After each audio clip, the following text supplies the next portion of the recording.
ইলহাম মুখ খোলে। আরে প্রীতম আর ওর বোনকে কল করো কেউ, তাদের মেয়েকে তাদের হাতে তুলে দিয়ে তারপর এই ছেলের ব্যবস্থা হবে। ইহান শান্ত স্বরে জবাব দিল, এত সহজ হবে পাপা? আদৌ কি এত সহজ হবে? কিডন্যাপিং অ্যান্ড ভাইকে সবটা বলতে না দিয়ে ইরফান হাসলো তাচ্ছিলের হাসি, হেসে বলে, ও কেন যাবে? ওকে বিয়ে করেছি আমি, জাহান্নামে গেল ও এখানেই থাকবে। ও সজ্ঞানে কবুল বলেছে, আর আমি বউ তালাক দেব না। ইহান আবারও তেড়ে যায় ভাইয়ের দিকে, কলার চেপে ধরে বলে, বিয়ে? ওটা বিয়ে? তবে কি প্রীতমেরটা বিয়ে ছিল? ইহান কলার ছেড়ে দেয় ভাইয়ের। এই ছেলে আর কিছু হবার নেই। ফোনটা বের করে মঈনকে কল লাগায় সে।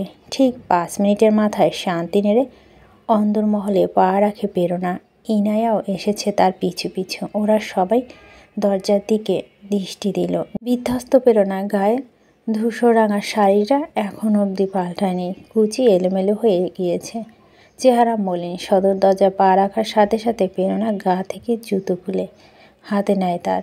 নিষ্পলক ওর দিকে তাকিয়ে ছিল সবাই। শান্ত মুখভঙ্গি প্রেরণা, কিন্তু ওর পদক্ষেপ বুঝতে সময় নেয়নি কেউ। ইরফান স্থির হয়ে দেখছিল প্রেরণাকে। প্রেরণা জুতো হাতে তার দিকে এগিয়ে আসছে। সবাই ঠায় দাঁড়িয়ে আছে। প্রেরণার পায়ের গতি বাড়ছে। ঋতু আতকে উঠে ইরফানকে আলগে নিজের পিছনে নেয়। ইনশিয়া পূর্ণিমাকে রেখে ছুটে এসে প্রেরণার এক হাত টেনে ধরে পিছন থেকে। ইনায়া প্রেরণাকে ধরল জাপটে। ন্যায় অন্যায় অপরাধ বুঝলেও একজন বোন কখনো তার ভাইকে জুটোপেটা হতে দেখতে চাইবে না।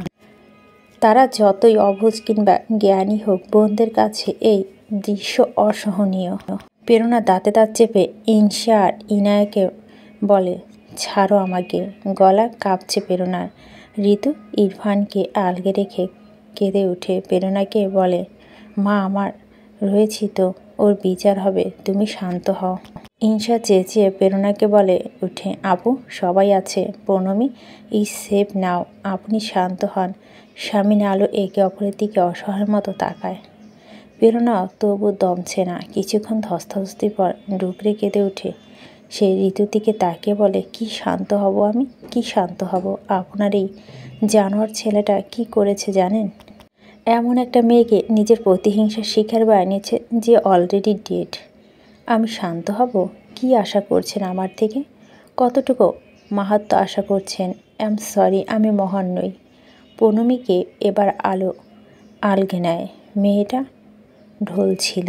কাঁদতে কাঁদতে গোংরামির মতো আওয়াজ বের হয় প্রেরণা থেকে। ইহান শুধু দেখছিল তাকে। একটু দম ফেলে প্রেরণা ইরফানের দিকে তাকিয়ে কেঁদে বলে, তুমি যাকে ব্যবহার করেছ না প্রীতমের থেকে শোধ তুলতে, সেই মেয়েটির ওপর তার 6 বছর বয়সে র্যাপের অ্যাটেম্পার রয়েছিল, যার কারণে আজ মেয়েটির চোখের দৃষ্টিটুকু নেই। আছে শুধু মানসিক ড্রামা, যন্ত্রণার গোটা জীবনের জন্য প্রতিবন্ধী তকমা। তুমি জেনেছ কে বলে তোমাকে লুজার, প্রীতম চ্যাম্পিয়ন? এসব কে বলে? এবার তুমি জিতলে। একবারে জায়গা মতো আঘাত করেছ ভাই। প্রীতমকে শিক্ষা দিতে ওর থেকে বেস্ট কিছু আর হয়ই না। কণ্ঠনালী থেকে কথাটা বের হচ্ছিল না প্রেরণার। বাকিরা সবাই বাকরুদ্ধ। একরাশ গ্লানি নিয়ে তাকিয়ে আছে ছোট পৌর্ণমীর দিকে, যে ইতিমধ্যে আবারও টমায় চলে গিয়েছে। কাঁপছে আলোর বুকে কাছে মাথা রেখে। প্রেরণা কাঁদছে, হাউমাউ করে কাঁদছে। ইরফান প্রেরণার কথাগুলো শুনে ধীরে ধীরে নিজের দৃষ্টি নিয়ে পৌর্ণমীর দিকে স্থির করে। তারপর এক দৃষ্টিতে তাকিয়ে থাকে পৌর্ণমীর দিকে। প্রেরণা দুহাতে চোখ মুছে কান্না দমানোর চেষ্টা করে, কিন্তু পারে না। ইনায়া কেঁদে ফেলেছে। মেজো দাদানের দিকে তাকিয়ে চেঁচিয়ে বলে, হেটিউ দাদান। একটা বাক্য ইনায়া বলার ভঙ্গি ইরফানের ওর দিকে তাকানো বাধ্য করে। ইনায়া আবারও অস্ফুট বলে, হেটিউ। ইরফান আবারও পৌর্ণমীর দিকে তাকায়। ঋতু পৌর্ণমীর অতীতের কথা জানতে পেরে ইরফানের বুকে কিলঘুষি মারতে শুরু করে। কাঁদছে সে, ভীষণ অসহায় বোধ করছে। মা হিসাবেও নারী হিসাবে কাঁদতে কাঁদতে ইরফানকে বলছে, তুই আর কত জ্বালাবি আমাকে, আর কত? ইরফান ওসব কিছুই শুনছিল না। সে দেখছে পৌনমীকে, এরপর দেখতেই থাকলো আবারও সব হুঁশ জ্ঞান খুঁয়ে। এর মাঝেই প্রীতম চলে আসে মইনকে সাথে নিয়ে। প্রীতমের ভাবভঙ্গি যায় বর্ণায় স্বাভাবিক। কাল রাত থেকেই ক্লান্ত ভঙ্গিতে হেঁটে এসে সে প্রথমে আলোর কাছ থেকে পৌনমীকে টেনে আলগে নেয়। পৌনমী ভাইকে চিনতে সময় নেয়, ধরতে কেঁপে উঠে যেন। প্রীতম বোনের মাথায় চুমু খেয়ে বলে, আমি ভাইয়া প্রণো, কিচ্ছু ভয় নেই। ভাইয়ের শার্ট খামচে ধরে আছে পৌনমী। ওর এক একটা নিঃশ্বাস পৌনমীকে দুমড়ে মুচড়ে দিচ্ছে, কিন্তু সে শান্ত চোখে তাকায় ইরফানের দিকে। ক্লান্ত ভঙ্গিতে বলতে থাকে, কোনো কিছুই আমার আওকাতের মধ্যে ছিল না, না একাডেমিক হিস্ট্রি, না তোর বোন। তবু সব কিছু যেভাবেই হোক পেয়েছি। আমি সব কিছু যেন শুকরিয়া করি সৃষ্টিকর্তার কাছে। তবে আমার সাথে হার জিতের এই খেলাতে তোর শেষ চালটা দারুণ ইরফান। আমার সব থেকে দুর্বল জায়গাটাতে আঘাত করে চেকমেট করে দিয়েছিস। দুরন্ত, কনগ্রাচুলেশন। আমাদের 3 ভাই বোনকে এক রাতে জাহান্নাম থেকে ঘুরিয়ে নিজেকে জেতানোর জন্য। এইসব বোনের জন্য করেছিস নিজের। তুই কত ভালো ভাই ইরফান জানিস? আমার মতো লুজার নোস। আমাকে দেখ, নিজের জীবনে একটা ভুলের জন্য নিজের আদরের বোনটিকে আমি আরেকবার শেষ করলাম। ইনেয়া মাথা তুলে প্রীতমের দিকে তাকায়। প্রীতমের কথাটিতে তার বুক কাঁপছে হঠাৎ। প্রীতম ভুল বলতে কি বুঝিয়েছে ইনায়া তার ভুল? ইরফান ওসব কিছু শুনছিল না, শুধু দেখছিল পৌনমীকে। তার অবচেতন মনে তৃষ্ণা পেল মেয়েটির মুখটা দেখার, কিন্তু পৌনমীর মুখ লুকিয়ে আছে প্রীতমের বুকে। প্রীতম কোনো উচ্চবাচ্য করল না, না ইরফানকে আঘাত করল, না আর কথা শোনালো। সে বোনকে আলগাতে ব্যস্ত। ইহার একটা দীর্ঘশ্বাস ফেলে মইনের দিকে তাকিয়ে বলে, অনুমোদনের কাগজ এনেছ? প্রেরণা দুহাতে চোখ মুছে ইহানকে বলছে, কিসের অনুমোদন? ইহার নিকেট স্বরে বলল, রিহ্যাবিলিটেশন সেন্টারে পাঠানো হবে ইরফানকে। অর্ডারের কাগজ। প্রেরণা মুহূর্তে বদলে গেল। এতক্ষণ নরম ব্যতীত প্রেরণা নেই। ইহানের দিকে তাকিয়ে বলল, আর ইউ কিডিং উইথ আজ ইহান? ইহান দেখছে প্রেরণাকে। মইন টান হয়ে দাঁড়িয়ে আছে গম্ভীর হয়ে। বাইরে পুলিশ ভ্যান এসে দাঁড়িয়েছে, যা এখন টের পায়নি এ বাড়ির লোক। প্রেরণা ইহানকে বলতে লাগলো, কিডন্যাপিং অ্যাবিউজের কেস এটা। ও জেল খাটবে। জেল খেটে বেরোনোর পর আপনি আপনার ভাইকে যেখানে খুশি সেখানে দিতে পারেন। ওকে রিহাবে পাঠান অথবা মদিনাতে, সেটা ওর জেল খাটার পরে। ওর এবং ওর বন্ধুদের নামে কেস ফাইল হয়েছে। ঋতু আটকে উঠলে মায়ের মন মানছে না। পৃথিবী দুলে উঠছে তার। প্রেরণা ওখানে দাঁড়ানো প্রত্যেকের দিকে তাকে বলো, আশা করব এই বাড়ির সবাই মেরুদণ্ড আছে, অন্যায়কে প্রশ্রয় না দেওয়া মুরুদ আছে। ইহান জানতো ঠিক এমন কিছু হবে, তবুও ভাইয়ের মন চেয়েছিল যাতে এমন কিছু না হয়। সে ইরফানের দিকে তাকায় অসহায় মতো। ইরফান কারো কোনো কথায় পাত্তা দিচ্ছিল না। তার মস্তিষ্ক আটকে আছে একটা জায়গায়। গতকাল রাতে ঘটনাগুলো সে মনে করছিল, আর পৌনমীকে দেখছে। স্বামীর প্রেরণার মুখে দিকে তাকিয়ে বলে, মেরুদণ্ড আছে, বাবা মায়ের ন্যায় অন্যায় বোধ, সমস্ত লজিক ছেলে মেয়েদের ব্যাপারে নড়বড়ে হয়ে যায়। হয়তোবা অমন বাবা মা আমরা হইনি, তবে স্নেহের পরিমাণ ভুল করার আজ আমাদের ছেলের জন্য এমন একটা ফুল কষ্ট পেয়েছে। আমরা লজ্জিত। যদি সম্ভব হতো ওর স্মৃতি থেকে গতকাল দিনটা আমি মুছে দিতাম। এছাড়া আর কিছু বলার নেই তোমাকে। ঋতু এগিয়ে এলো স্বামীর কাছে, কাঁদতে কাঁদতে বলে, ভাইয়া, ও ভাইয়া, ও খারাপ, ও খুব খারাপ। ওকে দিয়ে পা ধরান ওই মেয়ে। তবুও জেল নয় ভাইয়া। স্বামী ঋতুর দিকে তাকায়, শান্ত স্বরে বলে, তুমি দোতলায় যাও ঋতু। ঋতুর হাত পা কাঁপছে, শরীরটা ভেঙে আসছে তার। অসুস্থ পরি তাকে সামলাতে যায়। মইন বাইরে থেকে কাউকে ভিতরে আসার নির্দেশ দেয়। একজন কনস্টেবল এসেছে। প্রেরণা এগিয়ে গেল পৌনমীর কাছে। এতক্ষণে বোনকে সরাসরি বলো, ও কি করেছে তোর সাথে? পৌনমী কাঁপছে জবাব না দিয়ে। প্রেরণা গলার স্বর উঁচু করে বলে, খুলে বল। পৌনমী বলবে কি? তার যে ভীষণ কষ্ট হচ্ছে এভাবে দাঁড়িয়ে থাকতে। প্রেরণা তখন চেঁচিয়ে উঠল বোনের উপর, জীবনটা জুজু খেয়ে ভয় ভয় দিন আটকে নেই পুনমি, অন্তত আমাদের 3 ভাই বোনদের নেই। মুখ খোল, আমার জানতে হবে ও কি কি করেছে। পুনমি ভাইয়ের শার্ট আরও খামচে ধরল। ইরফান পুনমির হাতের দিকে দেখছে।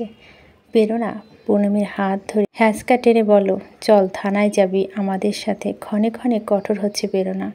মঈন প্রেরণাকে বলল, ওর প্রতি সংবেদনশীল হন, ধৈর্য নিয়ে বোঝান। ইহান বলল, থানায়ও কেন যাবে? She need rest. প্রেরণা ঘুরে তাকায় ইহানের দিকে। ক্ষোভ উছড়ে পড়ছে ওর চোখ মুখ দিয়ে। বলল, থানায় যাবে কারণ আমার পোড়া কপালি বোনের বোধ শক্তিটুকু সম্ভবত কাল আপনার ভাই নষ্ট করে দিয়েছে। ও কিছুই বলতে পারবে না। ওকে থানায় নিয়ে চেক করা হবে। তারপর আপনার ভাইয়ের নামে আরও একটা চার্জ লাগানো হবে রেপের। শব্দগুলো বজ্রের ন্যায় আছড়ে পড়ল মির্জাবাড়ি সিনিয়রদের মাথাতে। ইলহাম নিস্তেজে বসে রইল। শামীম হাত মুষ্টিবদ্ধ করে 2 চোখ বন্ধ করে নিল। ইসমা মাথা নিচু করে বসে আছে। আলো মুখে আঁচল চেপে ধপ করে একটা সোফায় বসল। ওদিকে ঋতু ডুকরে কাছে ছেলের নামের পাশে রেপিস্ট তকমা লেগে গিয়েছে সে আক্ষেপে। ইহান প্রেরণা থেকে চোখ সরিয়ে ইরফানের দিকে তাকায়। ইরফান নিশ্চুপ দাঁড়িয়ে এক প্রকার হ্যাংলা চোখে মেয়েটিকে অবলোকন করছে। প্রেরণা প্রণমীর হাত ধরে টানছে। তখন ইহান এসে ওদের সামনে দাঁড়িয়ে গম্ভীর কণ্ঠে বলে, হেই প্রেরণা, আপনি রেগে আছেন, কিন্তু আপনাকে বুঝতে হবে প্রণমী স্বাভাবিক নেই। এই অবস্থায় ওকে থানায় ল্যাব এসব চক্কর করালে ওর উপর সেটা আরও বেশি প্রভাব ফেলবে। Try to understand. প্রেরণা মনোযোগের সহিত শুনল ইহানের কথা। একটু যেন বুঝল। টানা হেসরা বন্ধ করে বোনকে বুকে টেনে নিয়ে কাছে চুপ করে। দ্বিতীয়বার বুক চাপড়ে কেঁদে চলছে।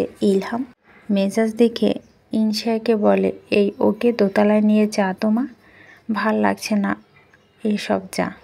ঋতু যাবে না। ছেলের হাত ধরে দাঁড়িয়ে আছে। বারবার বলছে ও মাপ চাইবে, আমি মাপ চাইব, তবু জেল নয়। প্রীতমের কাছে গিয়ে হাত ধরে অনুনয় করল ঋতু। আলো টেনে নিয়ে আসলো তাকে। যেটা হবারই ছিল সেটাই হলো শেষমেশ। ইরফানকে পুলিশ ভ্যানে নিয়ে উঠে বসতে বলল মঈন। ইরফান তাও শুনছিল না। সে একবার একটুখানি মুখ দেখতে পেল পুনমির। সামান্য ঝলকে গালে লাল তেলটা দেখতে পেল। প্রেরণা বোনকে বুকের সাথে মিশিয়ে নিয়ে ইরফানের দিকে তাকিয়ে আছে। ইরফানের কৌতূহল দৃষ্টি পুনমিকে তাড়িয়ে তাড়িয়ে দেখছে। প্রেরণা এখন বাঁচাতে চাইছে বোনকে অমন দৃষ্টি থেকে। ইরফানের নির্লিপ্ততা অবাক করল ইহানকে। এতক্ষণে হম্বতম্বি কোথায় গেল? কনস্টেবল এসে যখন ইরফানকে তাড়া দিল তখন ইরফান আরও একবার পুনমির দিকে তাকালো এবং ওকে টেনে পুলিশ ভ্যানে না অবধি দেখতেই থাকলো পুনমিকে। ইহান মোর্চের নিচে এসে দাঁড়িয়েছে ইরফানকে নিয়ে। কনস্টেবলের 2 জন চলল থানায়। ইহান দাঁড়িয়ে দাঁড়িয়ে দেখল তা অন্দরমহল থেকে ঋতু আর্তনাদ ভেসে আসছে। বুক চাপড়ে কাঁদছে মহিলা। একটা লম্বা দীর্ঘশ্বাস ফেলে ইহান ভিতরে ঢুকলো। মঈন ওকে বলে চলে গিয়েছে ততক্ষণে। বাড়ি থেকে একজন লোকও ইরফানের জন্য ইরফানের সাথে যায়নি। প্রেরণা এবার প্রীতমের দিকে তাকিয়ে বলে, চল যেতে হবে। ইনায়া চুপচাপ বড় মায়ের পাশে বসেছিল। সে মাথা তুলে তাকায়। প্রীতম মাথা নেড়ে ঋতুর সামনে এসে দাঁড়ায়। ঋতু হাত দুটো ধরে নরম গলায় বলে, মেজমা, আমরা দুঃখিত। ঋতু হাত ছাড়িয়ে নিয়ে মেঝেতে বসে পড়ে। প্রীতম তাকে কিছুক্ষণ দেখে একটা লম্বা শ্বাস ফেলে ইয়ানার দিকে তাকায়। সে ছলো ছলো চোখে তাকিয়ে দেখছিল। প্রীতম বলল, ইনু যাবে নাকি মায়ের কাছে 2 দিন থাকবে? ইয়ানার সাথে সাথে উঠে দাঁড়ায়। সে যাবে, অবশ্যই যাবে। ইনশিয়াও গিয়েছে প্রেরণাদের সাথে আলোর কথাতে। ওরা প্রণমীকে নিয়ে মিনিট 5 আগে বেরিয়েছে। বর্তমান শান্তিনের বর্তমান পরিস্থিতি আলোকপাত করা যাক। নিচতলা লিভিং রুমে উদ্ভ্রান্তের ন্যায় বসে আছে বাড়ির বড়রা। ইহান তাদের থেকে কিছুটা দূরে বসে আছে মেঝের দিকে দৃষ্টি দিয়ে। ঋতু মেঝেতে হাত পা ছড়িয়ে বাচ্চাদের মতো কেঁদে চলছে। বারবার স্বামীকে বলছে, এভাবে কিভাবে বসে থাকতে পারছেন? অ্যাডভোকেট রিমনকে কেন কল করছেন না? কেন, কি দরকার? কি দরকার? অন্তত জামিনটা করিয়ে আনুন না। প্রয়োজন নেই, কোনো প্রয়োজন নেই। যা করেছে একটু ভুগুক। স্বামীর এহেন কথায় ঋতু আঁতকে ওঠে। পরপর দু চোখের পানি মুছে বলে, খুব নীতি কথা এখন, তাই না? খুব নীতি কথা। আপনাদের কয় ভাইয়ের? আর আপনারা যা করেছিলেন তার শাস্তি পেয়েছিলেন? নিজে কি ছিলেন আপনি? সন্তানের শোকে ঋতু কি বলে যাচ্ছিল সে নিজেও জানে না। ইসমাম ঋতুকে ধমকে ওঠে, ভাবি স্টপ। ইহান এখানে আছে। ইহান একটা লম্বা শ্বাস ফেলে উঠে সেখান থেকে চলে যায়। মইনের নাম্বার ডায়াল করে সে তাকে ফোন দেয়। ইলহাম মলির মুখে স্ত্রীর দিকে তাকিয়েছিল। আলো একটা দীর্ঘশ্বাস ফেলে স্বামীনের দিকে তাকায়। তোর বড় মাকে এভাবে বিয়ে করেছি, ওভাবে বিয়ে করেছি, এসব বলে একটা অপরাধকে রোমান্টিসাইজ করেছে। আমি বারবার ছেলে মেয়েদের সামনে ওসব তুলে আপনাকে খোঁটা দিয়েছি। আমরা দায়ী এমন দিনের জন্য। মেয়র সাহেব, কত বড় ভুল আমাদের। ইলহাম মাথা তুলে তাকায় আলোর দিকে, বলে, ভাবি, ওর বকে যাওয়ার পিছনে পরিস্থিতি কিছুই এমন ছিল না। এসব তোমার অযথা কথা। ও কি পায়নি? কোন জিনিসে কমতি ছিল ওর? আসলে আমাদের রক্তই খারাপ, সেটা বলো। এসব বেহুদা কথা বলো না প্লিজ। আমার কিচ্ছু শুনতে ইচ্ছে করছে না আর। অ্যাপার্টমেন্টে ফিরে প্রেরণা পূর্ণমীকে নিয়ে সরাসরি নিজের রুমে চলে গেল। ইনশিয়া আর ইয়ানা ছুটে গেল পিছু পিছু। প্রেরণা দরজা আটকে বোনকে অতি যত্নে প্রথমে বিছানায় বসালো। কাঁদুনি কমছে মেয়েটার। দু হাতে বোনের মাথা বুলিয়ে প্রেরণা পূর্ণমী দু কাঁধে হাত দুটো রেখে নরম গলায় বলল, সোনা, এখন বল, ও কি করেছে তোর সাথে? বল আমায়। পূর্ণমী বলছে না কেন, অদ্ভুতভাবে বসে আছে। প্রেরণা আবারও বলছে, প্লিজ বল, ও তোকে ছুঁয়েছে? বল আমাকে, ছুঁয়েছে কি না এইটুকু বল। পূর্ণমী কিছু বলছে না। প্রেরণা রাগ উঠছে, কান্না পাচ্ছে, কাপা গলা চেঁচিয়ে উঠে বোনের ওপর, একটু বল তোর দোহাই লাগে। পূর্ণমী দু কাঁধ ধরে ঝাঁকুনি দিয়ে চেঁচালো প্রেরণা। ইনশা ছুটে গিয়ে প্রেরণাকে সরিয়ে আনলো, নরম গলায় বলল, আপু একটু ঠিক হয়ে নিক আগে। প্রেরণা ইনশার কথা না শুনে আবার পূর্ণমীকে ঝাঁকুনি দিয়ে চেঁচালো, বল। ইনশা আবার টেনে আনলো প্রেরণাকে। আপু ধীরে সুস্থে জেনে নেবেন। ধীরে সুস্থে? উঁচু গলায় বলে উঠে প্রেরণা। আবারও বলে, ধীরে সুস্থে নয় ইনশা, আমার তো এক্ষুনি জানতে হবে, যাতে অবস্থা বুঝে ওকে একটা ইমার্জেন্সি কন্ট্রাসেপটিভ পিল খাওয়াতে পারি। বুঝতে পারছো কিসে এত তাড়া আমার সবটা জানার? বলতে গিয়ে আবারও কেঁদে ফেলল প্রেরণা। ইনশা মাথা নিচু করে নিল। ইনিয়া গিয়ে পূর্ণিমীকে ধরল শক্ত করে। প্রেরণা বিছানায় একপাশে বসলো। হাঁপাতে লাগলো মেয়েটা। দু হাতে নিজের চুল টানছে। অসহায় লাগছে তার, অসহ্য লাগছে পৃথিবীটা। ঋতুর আহাজারি আর সহ্য করা যাচ্ছিল না। শুধু চিৎকার দিয়ে বলছিল, অন্তত যান, আমাকে নিয়ে যান। এভাবে কিভাবে পারছেন আপনারা থাকতে? ইহান বেরিয়েছে বাড়ি থেকে, কোথাও যাচ্ছে কাউকে বলেনি সে। স্বামীনরা তিন ভাই উদাস হয়ে নিচতলায় বসে আছে। আলো উঠে দাঁড়ালো সেখান থেকে। প্রেশারটা আবারও গোলমেলে ঠেকছে। একটু বিশ্রাম চাই তার। এই পরিবেশ অসহনীয় হয়ে উঠেছে। ঋতুকে কোনোভাবেই শান্ত করা যাচ্ছে না। হাল ছেড়ে দিয়ে সেও দোতলায় উঠে যায়। বিশ্রাম না নিলে যদি গুরুতর অসুস্থ হয়ে পড়ে এই পরিস্থিতিতে, বাকিদের এত ঝামেলা নিয়ে কী লাভ? নিজের ঘরে যাওয়ার পথে মৃদু গুঞ্জন আওয়াজ আলোর কর্ণগোচর হতেই তার কদম থামল। সে দাঁড়িয়ে পড়েছে ঠিক দৃপ্তর ঘরের সামনে। একটা চাপা গোংরানি মতো আওয়াজ হচ্ছে। কে এমন আওয়াজ করছে? পরি নাকি? কিন্তু পরি তো নিচে। চিন্তিত ভঙ্গিতে আলো দৃপ্ত ঘরের দরজা ঠেলে ঢুকলো। সেখানে ঘরের ভিতরটা অন্ধকার প্রায়। ঝাপসা আলো, যেটুকু আলো দেখল ছুটে গেল সে। সেহা মেঝেতে পড়ে আছে কেমন অদ্ভুত ভঙ্গিতে। আলো আঁতকে উঠল অমন দৃশ্য দেখে। ছুটে গেল সে মেয়েটার কাছে। মেঝেতে ঝুঁকে বসে সেহা মাথাটা কোলে তুলে কাতর স্বরে বলল, মা, কি হয়েছে? এমন করছিস কেন? তুই অসুস্থ? শরীর খারাপ লাগছে? সেহা কিছু বলতে পারছে না, শুধু গোংরানির মতো আওয়াজ বেরোচ্ছিল। আলো ওকে বুকের সাথে মিশিয়ে বলে, মা বল আমায় কি হয়েছে। বড় মামিকে ধরে কাঁপতে লাগলো শিহান। বহু কষ্টে তার কণ্ঠনালী থেকে বেরোলো, বড় মামি, বড় মামি, আমার মনে হচ্ছে আমি মরে যাচ্ছি। ঠিক দুপুর 2টা নাগাদ লিকসন, রাজন, সৌভিক, রাফি, অধরা, স্নিগ্ধা, সেনা, মমসহ বাকিদের পুলিশে যার যার বাড়ি থেকে অ্যারেস্ট করে নিয়ে এসেছে থানায়। ওরা এখন আতঙ্কিত, ভীত সমস্ত মুখ নিয়ে বসে আছে সুপারিনটেন্ডেন্ট মুইন ফরাজির কেবিনে। মেয়েগুলোর মধ্যে অধরা বসে আছে পাথরের মতো, কোনো নড়চড় নেই, অভিব্যক্তিহীন। বাকি 3জন কাঁদছে নাকি কান্না। কনস্টেবল 2জন বিরক্ততে নাক চোখ কুঁচকে দাঁড়িয়ে আছে। এই নিগুমে 3টাকে যখন ধরে আনা হচ্ছিল তখন এরা চেঁচিয়ে 3 পারা মাথায় করছিল, মামা বাঁচাও, পাপা বাঁচাও, যেন পুলিশগুলো ওদের কিডন্যাপ করতে গিয়েছে। এখন এত কান্নাকাটি কিসের? মেয়ে হয়ে আরেকটা মেয়ের ক্ষতি করা আগে সব মাথায় থাকে না? কনস্টেবলগুলো ইচ্ছে করছে নিজের দায়িত্বে থাপড়াতে, কিন্তু এসপি স্যারের ভয়ে কিছু করতে পারছে না।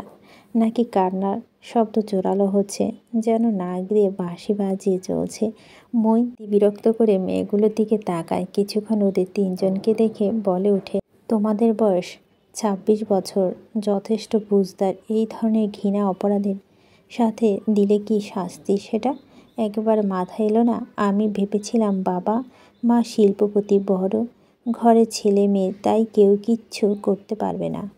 লিকসন একটু পরপর একটা দীর্ঘশ্বাস ফেলে চলছে, তার মুখে কোনো কথা নেই। মইন বলতে থাকে, প্রত্যেকের বাবা মা উচ্চশিক্ষিত, এমন সম্মানীয় ব্যক্তিদের আজ থানায় চক্কর দিতে হবে। তবে আফসোস, তোমাদের ছাড়াতে পারবে না। কেস শুরু হলে বেশি টাইম লাগবে না রায় বেরোতে, কমপক্ষে 3 বছর গ্যারান্টি দিচ্ছি আমি। মেয়েগুলো জোরে জোরে কাঁদতে শুরু করে দেয়। তবে অধরা কিছু করছে না, সে রীতিমতো বিভ্রান্ত। তার সাথে কি হতে চলছে এটা ভেবে। আগামীকাল হবু বরের সাথে বিয়ের শপিংয়ে যাওয়ার কথা ছিল। অনুভূতি শূন্য হয়ে আছে সে, কান্নাও পাচ্ছে এই মুহূর্তে। মুইন কিছুক্ষণ ওদের আতঙ্কিত মুখবিবর দেখে এরপর হাতের ফাইল সাইন করে কনস্টেবলে দিয়ে বলে, ওসি সাহেবকে দিন, ওদের লকআপ। শূন্য দৃষ্টিতে জানালায় তাকিয়ে আছে প্রেরণা। মস্তিষ্ক পুরোটাই এলোমেলো লাগছে। অদ্ভুত অসহায়ত্ব অনুভব ঘিরে ফেলেছে তাকে। এমন অসহায়ত্ব যা কেবল প্রেরণা ভোগ করছে। কেন তার সাথে? কেন? যদি এত খারাপ থাকে দেওয়ার, তবে তার সৃষ্টিকর্তা অন্তত কাউকে রাখত প্রেরণার অভিভাবক হিসাবে। তখন প্রেরণা এমন অসহায় বোধ করত, তখন একটু মাথায় হাত বুলিয়ে দিত। কেউ বিপদে পড়লে ঠিকঠাকভাবে ভেঙেও পড়তে পারে না প্রেরণা, একটু কাঁদতে পারে না আরাম করে। এত অবিচার কেন তার সাথে? ও ঘরে অসুস্থ মেয়ে জেনে শুদ্ধকে কোলে নিয়ে বসে আছে। প্রীতম বসার ঘরে সোফাতে বসে আছে উদ্ভ্রান্তের ন্যায়, দুহাত মুষ্টিবদ্ধ করে কপাল ঠেকিয়ে। এই ঘরে তারা 4জন। জানালা থেকে ফকাফক রোদ ঘরে প্রবেশ করছে। গতকালের ঝড়ের পর আজকের আবহাওয়া চমৎকার, রৌদ্র উজ্জ্বল দিন। ইনশা প্রেরণা শান্ত হবার অপেক্ষায় ছিল। বেচারি কেঁদে কেটে নির্জীব হয়ে আছে পুনরায়। ইনশা খুব সাহস করে এগিয়ে যায়, গিয়ে বসে পৌনমীর সামনে। দুহাতে পৌনমীর দুগাল ধরে ঘাড় ঘুরিয়ে একবার প্রেরণার দিকে তাকায়, তারপর আবার পৌনমীর মুখের দিকে দৃষ্টি দিয়ে বিনম্র স্বরে বলতে থাকে, পৌনমী, আমি জানি তোমার উপর থেকে কী বয়ে যাচ্ছে, তেমন তোমাকে বলতে চাই আমাদের উপর থেকে খুব বড় একটা ঝড় বয়ে চলছে। তুমি জানো না, আঘাত আমরাও পেয়েছি অনেক বড়। এই যে ভাইকে ছোট থেকে দেখে আসছি, একটু জেদি, একটু রাগী, কিন্তু কখনো মেয়েলি কোনো ইস্যুতে ছিল না। না কখনো নাইট ক্লাবে গিয়েছে, না কখনো মেয়ে বন্ধুদের সাথে ফরেন ট্যুরে গিয়েছে, যা এই যুগে অহরহ হচ্ছে। এখন হঠাৎ করে যদি তার নামে কেউ বলে দেয় সে রেপিস্ট, তাহলে বোন হিসেবে আমাদের কি হাল বলো? ওই যে শুনছো তোমার ভাবি কাঁদছে, সে কোথায় যাবে? এক পাশে তার স্বামী, এক পাশে তার ভাই। বেচারি একটা নির্দিষ্ট জায়গায় স্থির হতে থাকতে পারছে না। এই বাড়িতে এখন সব লণ্ডভণ্ড হয়ে গিয়েছে। তাদের সবাইকে ফেলে রেখে ও তোমাদের কাছে এসেছে যাতে প্রীতম ভাই আর ওর সম্পর্ক কোনো চির না ধরে। কিন্তু নিজের ভাইয়ের নামে বারবার রেপিস্ট শুনে শুনে ও খুব কষ্ট হচ্ছে, বিশ্বাস করো। আর পুনমি, এইটুকু বলে ইনশিয়া থামে। তারপর প্রেরণার দিকে তাকায় সে। প্রেরণা চুপচাপ দেখছিল ইনশিয়াকে। ইনশিয়া এবার কাট কাট গলায় বলতে লাগলো, হ্যাঁ মানছি আমার ভাই একজন ত্রুটিপূর্ণ মানুষ, তবে আমি এটা কখনই বিশ্বাস করব না ও কোনো মেয়েকে জোর জবরদস্তি ছুঁয়েছে, কখনোই না। এইটুকু বলে থেমে ইনশিয়া এবার পুনমির দিকে তাকায়, আবারও বলতে শুরু করে, তুমি আর কারো জন্য না হোক আমাদের দুই বোনের জন্য বলো, ইরফান তোমার সাথে উল্টোপাল্টো কিছু করেনি তাই না? আমি ঠিক তাই না? তো বিয়েটা কেন করেছে ইনশিয়া? চেহারা দেখতে নয় নিশ্চয়? প্রেরণা ঠান্ডা গলায় জানতে চায়। ইনায়া এবার কান্না মিশ্রিত কণ্ঠে প্রেরণাকে বলে ওঠে, তো রেপ করার জন্য বিয়ের প্রয়োজন তো হয় না আপু। মানছি দাদান খুব খারাপ, বিয়েটা জেদ করে করেছে, তাই বলে এভাবে বারবার রেপিস্ট বলবেন না আপু। তো জোর জবরদস্তি বিয়ে করে জোর জবরদস্তি ছোঁয়াটা রেপ নয় বলতে চাচ্ছ? পবিত্র ছোঁয়া, সেটা তো এখনও স্পষ্ট হয়নি আপু, তাই না? প্রেরণা একটা দীর্ঘশ্বাস ছেড়ে দেয়। দু বোনের দিকে তাকিয়ে। ওদের সাথে তর্ক করতে আর মানসিক জোর পাচ্ছে না প্রেরণা। ইনশা পৌনমি দুগালে হাত বুলিয়ে দিয়ে বলে, বলো বোন, শুধু এইটুকু বলো, নয়তো আমার দুই বোন শ্বাস আটকে থাকবো। তুমি শুধু এইটুকু বলে দাও, ও তোমাকে ছোঁয়নি তাই না? কথাটা বলে কেঁদে ফেলল ইনশিয়া। রীতিমতো হাহাকার করে উঠল পৌনমি। ধীরে ধীরে নিজের দুগাল থেকে ইনশিয়ার হাত সরিয়ে দিল। নিজের হাত দিয়ে বিছানা চাদর খামছে ধরল মেয়েটা। ইনশিয়া আর ইনায়া দু বোন দম বন্ধ করে ওর মুখের দিকে তাকিয়ে আছে, প্রার্থনা করছে তাদের বিশ্বাস যেন না ভাঙে। পৌনমি একটা দীর্ঘশ্বাস ফেলে প্রথমে, তারপর ক্লান্তিমাখা কণ্ঠে আস্তে ধীরে আওড়ালো, ওসব কিছুই হয়নি, মাত্র 3টা সপ্তাহ। শুনে সাথে সাথে দু বোন ভেজা চোখ নিয়ে হাসলো সামান্য, যেন নিজেদের বুক থেকে একটা বড় শক পাথর নেমে গিয়েছে। একটা বড় শ্বাস ফেলল দু বোন। স্বস্তি পেল প্রেরণাও। বেচারি বসা থেকে আচমকা শুয়ে পড়ল বিছানাতে। দু চোখ বন্ধ করে নিঃশ্বাস ফেলতে লাগলো ঘন ঘন। দু চোখের কানিশ বেয়ে গড়িয়ে পড়ল তরল। খুব বড় একটা ভয় দূর হলো। বুকটা কিছুটা হলেও হালকা লাগছে। হঠাৎ কলিং বেল বেজে ওঠে। প্রেরণা উঠে বসে। পৌনমি নিশ্চুপ বসে আছে গুটিসুটি মেরে। ওর মুখের দিকে তাকিয়ে প্রেরণা ইনায়াকে বলে, ওর জামাটা পাল্টে দাও তোমরা। বলে প্রেরণা দরজা খুলে চলে গেল লিভিং রুমের দিকে। শুদ্ধ দাঁড়িয়ে আছে পর্দা ধরে। প্রেরণা গিয়ে দ্রুত কোলে তুলে নেয় তাকে, দুগাল ভিজিয়ে দেয় তা চুমু খেয়ে। শুদ্ধ মাম্মাকে বলে, খালামণির কি হয়েছিল মাম্মা? খালামণি কি হারিয়ে গিয়েছিল? প্রেরণা ম্লান হেসে ছেলেকে বলে, খালামণি ঘুরতে গিয়েছিল বাবা। শুদ্ধকে কোলে নিয়ে প্রেরণা এগিয়ে যায় সদর দরজার কাছে। ততক্ষণে প্রীতম এসে দরজাটা খুলে দিতে দেখতে পায় ইহান দাঁড়িয়ে আছে। প্রেরণা শুদ্ধকে নিয়ে দাঁড়ালো ঠিক ইহানের মুখোমুখি। গায়ে এখন পাঞ্জাবি নেই ইহানের, একটা হোয়াইট শার্ট পরেছে সে, দেখতে অন্যরকম লাগছে। হঠাৎ এভাবে লোকটাকে প্রেরণা হুট করে বলে উঠলে, আমি আশা করছি না আপনি ইহানের ভাই হিসেবে এখানে এসেছেন। ইহান কোনো কারণে রিকোয়েস্ট করতে। ইহান এক পলক প্রেরণা আর শুদ্ধকে দেখে তারপর প্রেরণার কথা জবাব না দিয়ে প্রীতমকে বলে, পৌনমি কোথায়, কি অবস্থা এখন? কথা বলছে?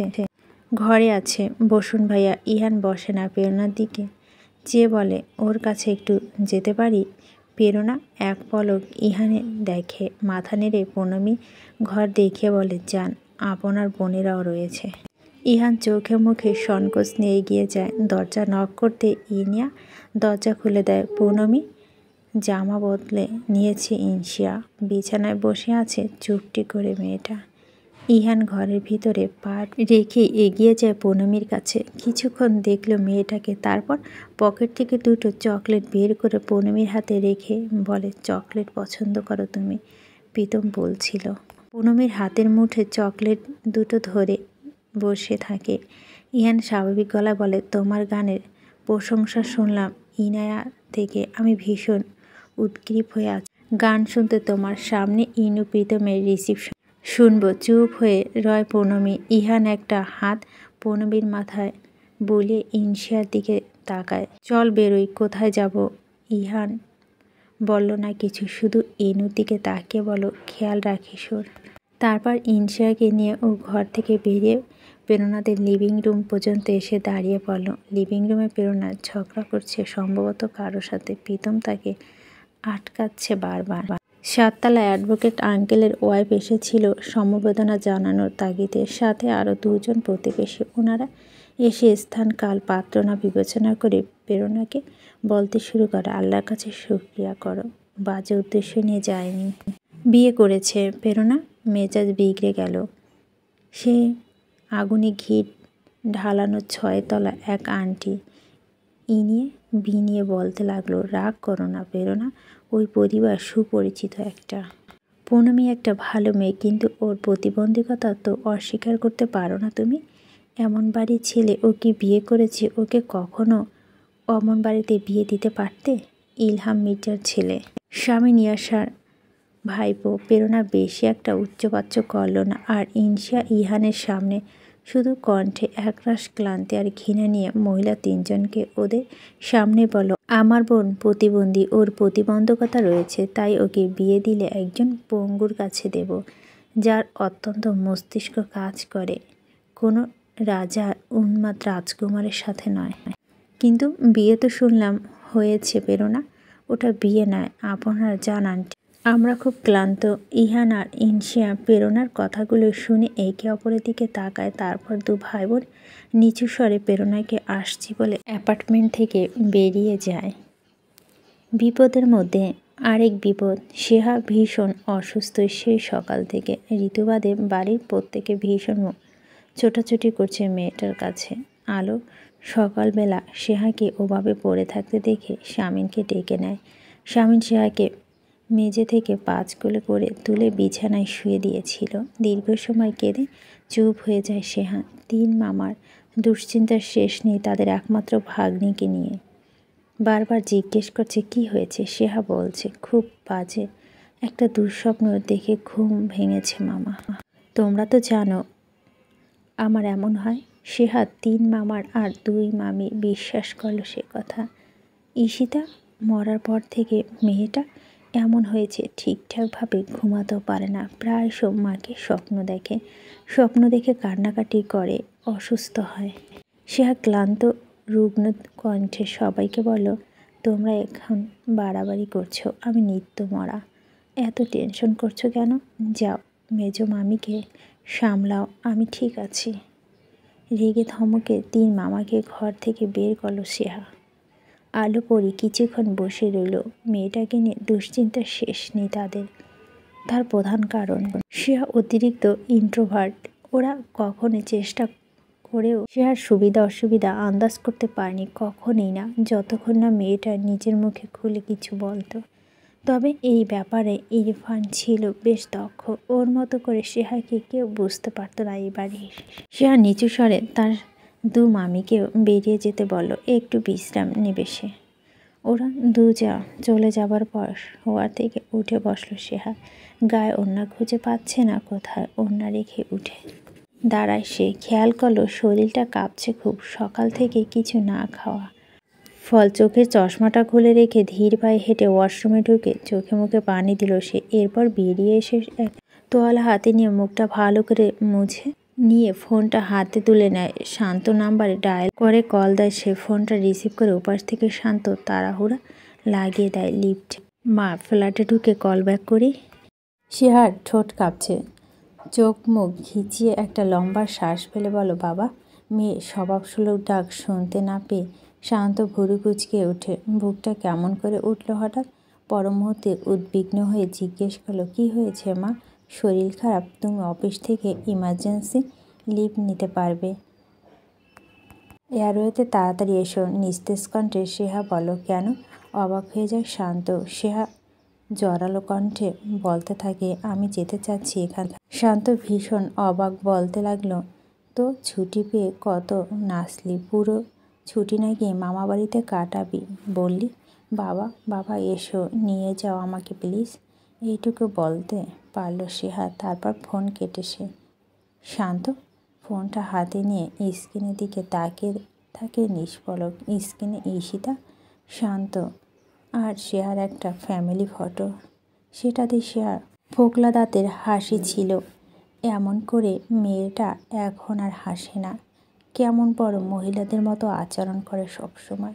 ভাবতে ভাবতে শান্ত অ্যাপার্টমেন্টে ঢোকে। একটা অন্ধকার অ্যাপার্টমেন্ট যেটাতে ঈশিতা নেই। শান্ত অফিস থেকে বাড়িতে ফেরার পর ঈশিতা চেঁচিয়ে ওঠে না, এই স্যানিটাইজ করে হাত, তারপর মেয়েকে কোলে নাও। ইহান এক দৃষ্টিতে দেখছে ভাইকে। দু ভাই দুজনের মুখোমুখি দাঁড়িয়ে আছে। ওদের মাঝখানে দূরত্ব 1 হাতের কম জায়গা, তবে প্রাচীর রয়েছে লোহার শিকের। ইনশিয়া ইহানের দিকে কয়েক গজ পেছনে দাঁড়িয়ে উকি মেরে দেখছে ইরফানকে, যে ভোলা ভোলা মুখ করে দাঁড়িয়ে আছে। এখন দেখে মনে হচ্ছে বাচ্চা একটা ছেলে। অবশ্যই ছেলেটা আচরণ বড় বৈচিত্র্যময়।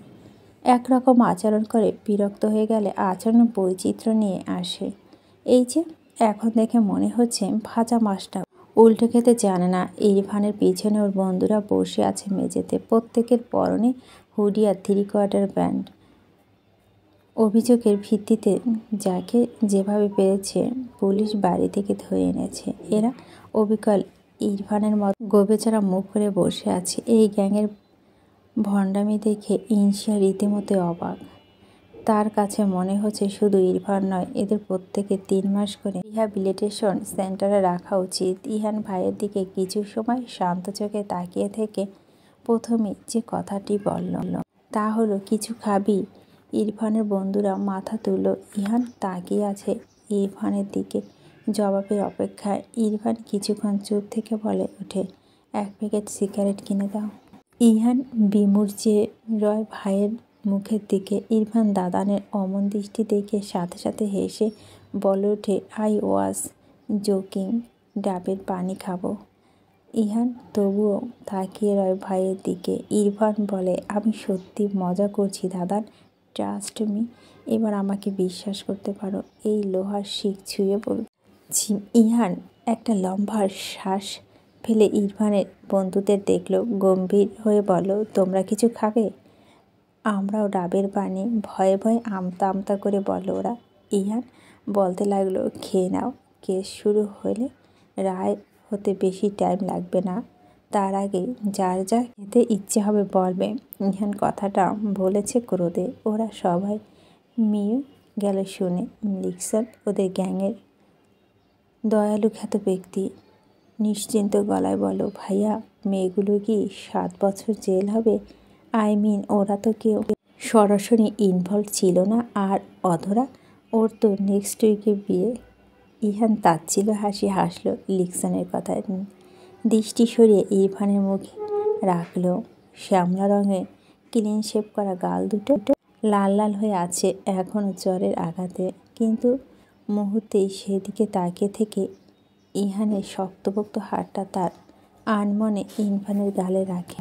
কৌতূহলী দৃষ্টিতে আঘাতের দাগগুলো দেখে, যেখানটায় লাল হয়েছে বেশি। ইরফান কিছুটা চমকে ওঠে, পরপর হেসে বলে, ব্যথা পায়নি দাদান। ইহান হাত সরিয়ে গলা খাকারি দেয়। পুনরায় গম্ভীর হয়ে যায় ইহান। তারপর ইনশিয়ার দিকে তাকিয়ে বলে, তুই কথা বল, আমি আসছি। ইহান চলে যায় ছেলের সামনে থেকে। ইনশিয়া এগিয়ে যায় ভাইয়ের নিকট। চোখ দুটো ফুলে আছে কাদার ফলে তার। ইরফান হেসে বলে, তুই আমার জন্য কেঁদেছিস? ওরে বাপরে, তুই এত খারাপ কেন? ইনশিয়া মেজাজ দেখিয়ে বলে, জানিস না? আচ্ছা শোন, আমার বিয়ে করা বউ কি মুখ খুলেছে, মানে ঠোঁট নেড়েছে? ইনশিয়া একটা দীর্ঘশ্বাস ফেলে বলে, তা জেনে তোর কি? এখন নিজের কথা ভাব, বউ বউ করিস না, এনাফ। ঠিক তা না, ও মানে ও কি? কাল রাতের ঘটনায় মানে কি? মানে করছিস, স্পষ্ট করে বল।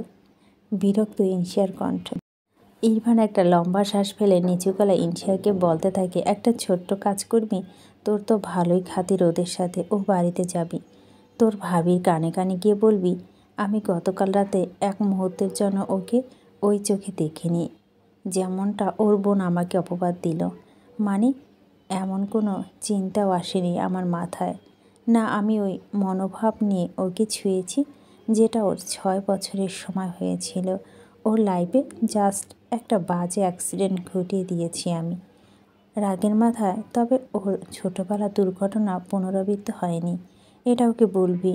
বলবি no for her but for me. ধীরতা ইরফানের কণ্ঠে। পারবো না। পারবি। আর একটা কথা, প্রীতমের কানে কানে একটা কথা বলবি কি? বলবি তোর বোনটা ভীষণ সুন্দর। আচ্ছা বলবো। ইনুকে কানে কানে একটা কথা বলবি কি? বলবি ও আমাকে হেট করলেও আমি ইনুকে ভীষণ ভালোবাসি। ইজ্জাত চোখ ভিজে উঠল, ভেজা চোখ টিস্যু পেপারে মুছে বলল, আর কাকে কি বলতে হবে? সব থেকে বিশেষ মানুষকে একটা বিশেষ মেসেজ দিবি আমার তরফ থেকে। কাকে? কি মেসেজ? বিশিষ্ট জ্ঞানী প্রেরণা আপাকে বলবি তার জুতো স্ট্যান্ডটা চমৎকার ছিল। জেঠান দেখে মাইন্ড খায়নি। উনি আমার শাশুড়ি স্থানীয়া। তবে এভাবে রেপিস্ট বলে দেওয়া ভীষণ কষ্ট পেয়েছি আমি। এটা উনি ঠিক করেনি। Very bad. ইনশিয়া হাসলো বিদ্রুপের হাসি। বলো তো অপবাদ দেবে না? বিয়ে করেছিস কেন তবে স্টুপিড? গোটা একটা রাত মেয়েটাকে আটকে রাখলি। তাও ঠিক, তোর কথায় লজিক আছে। কেন এমন করলি? কাঁপছে ইনশিয়ার গলা। শোন, একটা লোকের সাথে তোর 7 বছরের শত্রুতা, মানে তুই ইট মারলে সে পাটকেল মারবে। তো হঠাৎ দেখলি সে তোর বোনকে নাকি প্রচুর ভালোবাসে। এটা তোর কাছে কতটুকু বিশ্বাসযোগ্য? করবি বিশ্বাস? না করব না। তাই বলে আমি তাকে উন্মাদের মতো মেরে দিয়ে আসবো না। প্রতিশোধ নিতে তার বোনকে তুলে নিয়ে বিয়ে করব না। তুই কেন বিয়ে করবি? তুই তো মেয়ে। হাসতে হাসতে বলে ইরফান। ইনশা চূড়ান্ত বিরক্ত হয়ে বলে, স্টপ। তোর ভণ্ডামি ভাল লাগছে না। আচ্ছা অফ গেলাম। তোর এই কথাটাতে লজিক আছে। তার মানে আমি খারাপ? আবার হেসে ফেল ইরফান। ইনশা ভাইয়ের দিকে কিছুক্ষণ নিষ্পরক তাকিয়ে থেকে বলো, তুই অসুস্থ ইরফান। তুই বুঝতে পারছিস? পারছি। আমার একটা কথা রাখবি কি? এই বিপদে উতরে যদি যা, তবে ট্রিটমেন্ট নিয়ে একেবারে শান্ত একটা ছেলে হয়ে যা। তোদের যমজ হব না, সত্যি বলছি। এখন তো বদহজম হয়ে গিয়েছে বাড়ির সবার। এত রাগ এখন কেমন লাগছে? একটু রিয়ালাইজেশন আসেনি? অবশ্যই এসেছে। ভালো লাগছে খুব। এখন ওই মেয়েটার যেন খারাপ লাগছে না, বাড়ির সবার যেন খারাপ লাগছে না। ইরফান চুপচাপ দাঁড়িয়ে থাকে। ইনশিয়া আবারও কেঁদে উঠে ফুপিয়ে। ইরফান বোনের দিকে তাকিয়ে থাকে অপলক। কাঁদতে কাঁদতে নিঃশ্বাস নিতে কষ্ট হচ্ছে ইনশিয়ার। ছোট থেকে ইরফান ইনশিয়ার পিঠোপিঠি হওয়ার ওদের সম্পর্ক যেমন ছিল দা কুড়াল, তেমনি দুজন ছিল দুজনের ঢাল। ইরফান বোনকে অমন কাঁদতে দেখে গম্ভীর কণ্ঠে বলে, স্টপ। ইস্যু, do you have any idea তোর কয় বছরের জেল হবে? এত উন্মাদ কেউ হয়? কাঁদতে কাঁদতে বলো ইনশিয়া। ইরফান কিছুক্ষণ নিশ্চুপ হয়ে ইনশিয়াকে বলে, আচ্ছা বাদ দে। শোন, দেখবি আমি এক হাতে তালি বাজাতে পারি, দেখা। দীর্ঘশ্বাস ফেলে ইনশিয়া। ইরফান লোহার শিক গলিয়ে হাত বাইরে বের করে ইনশিয়ার গালে পরপর 3-4টা চাপড় মেরে বলে, এই দেখ, এভাবে এক হাতে তালি বাজায়। কান্না থামে গালে হাত দিয়ে হতবাক হয়ে ইরফানের দিকে তাকিয়ে আছে ইনশিয়াও। ইরফান হাসছে। বোনের কান্না থামিয়েছে তাকে চমকে দিয়ে। মির্জা বাড়ির অর্ধেক উন্মাদ ছেলে ইরফান মির্জা হঠাৎ করে হেসে ফেলে ইনশিয়াও। ইরফানের বন্ধুরা ওদের 2 ভাই বোনের অবাক চোখে দেখছিল। সিরিয়াস কথাবার্তা বলতে বলতে এখন দাঁত বের করে হাসছে দুজন। সারাদিন কি করেছিস? খুব মশা এখানে। হাসি থামিয়ে বলে ইনশিয়াও। গতকাল রাতের কথা ভেবেছি। ইরফান হাসি থামিয়ে পুনরায় গম্ভীর হয়ে বলে, ও কি বলেছে? কে? ওই তোর অ্যাক্সিডেন্টলি ভাবি তোর খুব প্রশংসা করেছে। বলেছে তুই খুব নাইসলি ট্রিট করেছিস ওকে কাল। তোর মতো মানবিক লোক হয় না এই দুনিয়ায়। ইন্ডি শত্রুর বোনকে ওর থেকে ভালো ট্রিটমেন্ট দেওয়া যায় না প্রীতম কিন্তু দিয়েছিল ইয়েনাকে নেপালে। হ্যাঁ, ওর সমস্যা আছে। ওর একটা শখ সবসময় হিরো সাজার, তোর যেমন ভিলেন সাজার শখ, কারেক্ট। তোর এই কথাতেও লজিক খুঁজে পেলাম। আচ্ছা শোন, প্রীতমকে আর একটা কথা বলবি কি?